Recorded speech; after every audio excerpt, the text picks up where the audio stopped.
நம்ம பெரியவங்க எல்லாம் சொல்லுவாங்க, நம்ம கணவராகட்டும், நம்மளோட அம்மாவாகட்டும், அப்பாவாகட்டும் எல்லாருமே சொல்லுவாங்க, ஆன்லைன் வேண்டாம், வலைதளம் வேண்டாம். அதுல நிறைய கெட்ட விஷயம் தான் இருக்கு, நல்ல விஷயம் கொஞ்சமா தான் இருக்கு. 90% கெட்ட விஷயம், 10% தான் நல்ல விஷயம் அப்படின்னு சொல்றாங்க.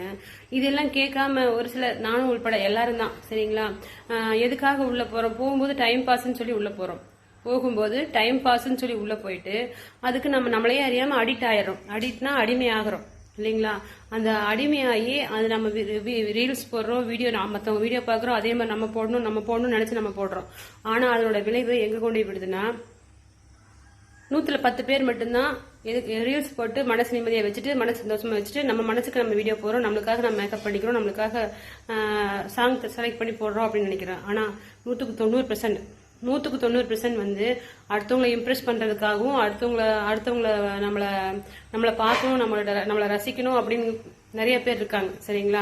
நம்மள நாமே ரசிக்கிறதா ஒரு சில பேர் இருக்காங்க. ஆனா நம்ம அடுத்தவங்க ரசிக்கணும் அப்படின்னு நினைக்கிறதுக்காக நிறைய பேர் இருக்காங்க. நான் சொல்றது சின்ன டீனேஜ் பொண்ணுங்களே கிடையாது. நான் சொல்றது டீனேஜ் பொண்ணுங்களே கிடையாது. இந்த 30க்கு மேல 40க்கு மேல இருக்கிற பொண்ணுங்களை மட்டும்தான் நான் சொல்றேன். 30-40 டு அந்த மாதிரி ஆம்பளை ஆகட்டும், பொம்பளை ஆகட்டும், மத்தவங்களை இம்ப்ரெஸ் பண்ணணுமே அப்படின்னு முதல்ல ஆரம்பத்துல அழுங்கா அப்படி உள்ள நம்மள எல்லாருக்கும் தெரியணும் அப்படிங்கறதுக்காக உள்ள வர்றாங்க. வந்ததுக்கு அப்புறம் என்ன பண்றாங்க? மத்தவங்களுக்கும் நம்ம தெரியணும் அப்படிங்கறதுக்காக ஆயிடுறாங்க. மத்தவங்களுக்கும் நம்ம தெரியணும் அப்படின்னு உள்ள வர வர வர என்ன ஆகுது? மத்தவங்களை விட நம்ம மேல தெரியணும், நம்ம மேல தெரியணும் அப்படின்னு சொல்லி வந்துடுறாங்க. அப்படி வரும்போது எந்த எக்ஸ்ட்ரீமுக்கும் போறாங்க. அதுக்காக எந்த எக்ஸ்ட்ரீம் வேணா போறாங்க. எந்த எக்ஸ்ட்ரீம்னா உங்களுக்கு புரியும்னு நினைக்கிறேன். சின்ன பொண்ணுங்களும் இந்த பொண்ணுதான், வயசானவங்க தான், பெரியவங்க தான் அப்படின்னு நான் சொல்ல வரல. நான் பார்த்த 100க்கு 90% பொம்பளைங்க குடும்பத்தோட இருக்கிற பொம்பளைங்க நிறைய இந்த ஆன்லைன்ல குடும்பம் அழிஞ்சு போனது. யாருமே இந்த ஆன்லைன்ல நல்லா இருந்தா சரித்திரம் 100ல் 1-2 பேர் பார்க்கலாம், சரிங்களா? இதுல நானும் உள்படுதான். நானும் கொஞ்சம் கொஞ்சமா இருந்து வெளியில வந்துடலாம் அப்படிங்கிற மாதிரிலாம் எனக்கு மைண்ட் தாட் ஓடுது. ஏன்டா நம்ம இதை பண்றோம்?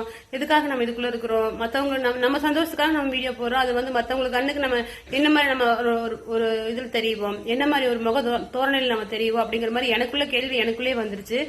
என்னடா யோகி மாதிரி பேசிட்டு இருக்காளா எப்போ அப்படின்னு நினைக்காதீங்க. உண்மைதான் சொல்றேன்.